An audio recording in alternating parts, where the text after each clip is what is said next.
আসার একটু একটু সম্ভাবনা, এই সম্ভাবনার মধ্যে অনেক মানুষজন এসে কাছাকাছি ভিড় করে, সামনে এসে দাঁড়ায়, পিছনে দাঁড়ায়, দাঁড়িয়ে দাঁড়িয়ে ছবি তুলে।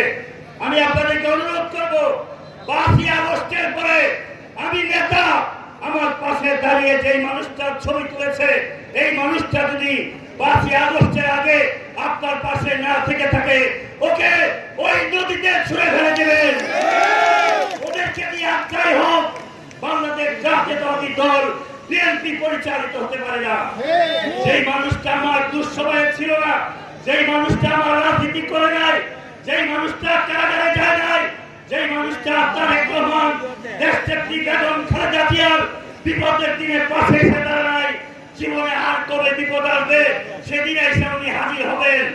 এখন আইসা বড় বড় কথা বলেন, আমি তো দলের জন্য এই করছি, দলের জন্য সেই করেছি। কোথায় করছেন?